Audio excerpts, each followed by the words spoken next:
கேள்வி எண் 1. உலகம் நிலைத்திருப்பதற்கான அடிப்படை எது? இயக்கம். கேள்வி எண் 2. எவையின்றி உலகில்லை உயர்வில்லை? இயங்குதல்.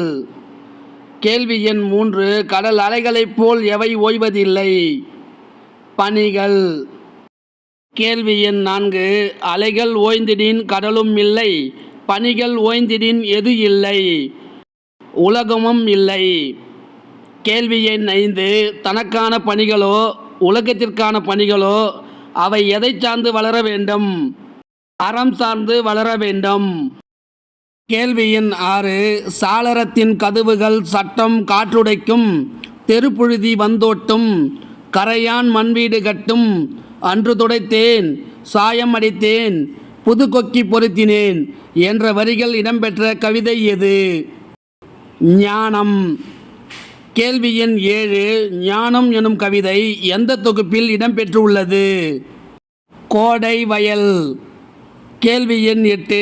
கோடை வயல் என்னும் நூலின் ஆசிரியர் யார்? தி. சோ. வேணுகோபாலன். கேள்வி எண் 9. மீட்சி விண்ணப்பம் எனும் கவிதை தொகுப்பின் ஆசிரியர் யார்? தி. சோ. வேணுகோபாலன். கேள்வி எண் 10. காலக்கழுதை கட்டெறும்பான இன்றும் என்ற வரியில் உள்ள காலக்கழுதை எனும் சொல்லுக்கு இலக்கண குறிப்பு தருக. உருவகம்.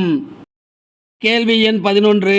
கையிலே வாளி தண்ணீர், சாயக்குவளை, கந்தை துணி, கட்டை துரிகை, அறப்பணி ஓய்வதில்லை, ஓய்ந்திடில் உலகம் இல்லை என்ற கவிதை வரிகள் யாருடையது?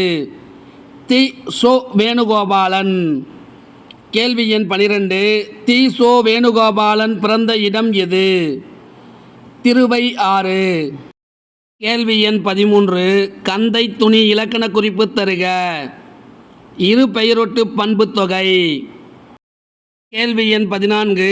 தி. சோ. வேணுகோபாலன் எந்த கல்லூரியில் பேராசிரியராக பணியாற்றினார்? மணிப்பால் பொறியியல் கல்லூரி. கேள்வி எண் 15. எழுத்துக்கால புது கவிஞர்களில் ஒருவராக திகழ்ந்தவர் யார்? தி. சோ. வேணுகோபாலன். கேள்வி எண் 16. ஞானம் என்ற கவிதையானது உணர்த்துகின்ற பொருள் யாது? இடைவிடாத சமூக அறப்பணி. கேள்வி எண் 17. வீட்டை துடைத்து சாயம் அடித்தல் எனும் இவ்வடி குறிப்பிடுவது எதை? இடையாறாது அறப்பணி செய்தலை குறிக்கிறது. கேள்வி எண் 18. அறப்பணி ஓய்ந்தால் எவை இல்லை? உலகம் இல்லை. கேள்வி எண் 19. புது கொக்கி பொருத்தினேன் எனும் தொடர் உணர்த்துவது என்ன? சமூகத்தை சீர்படுத்துதல். கேள்வி எண் 20. ஞானம் எனும் கவிதையில் இடம்பெறும் அஃறிணை உயிர்கள் யாவை? கரையான், கழுதை, கட்டெறும்பு. கேள்வி எண் 21. துடைத்தேன் எனும் சொல்லுக்கு பகுபத உறுப்பிலக்கணம் தருக. துடை கூட்டல் இத்து கூட்டல் இத்து கூட்டல் ஏன்.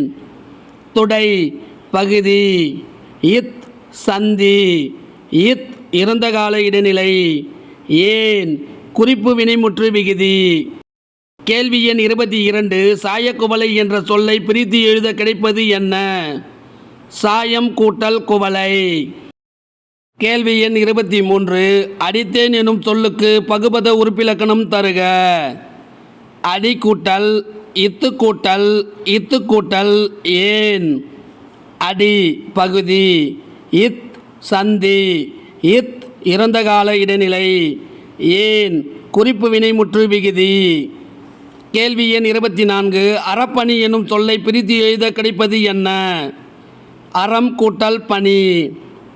கேள்வி எண் 25. ஓய்ந்த எனும் சொல்லுக்கு பகுபத உறுப்பிலக்கணம் தருக. ஓய் கூட்டல் இத்து இந்து கூட்டல் இத்து கூட்டல் உ.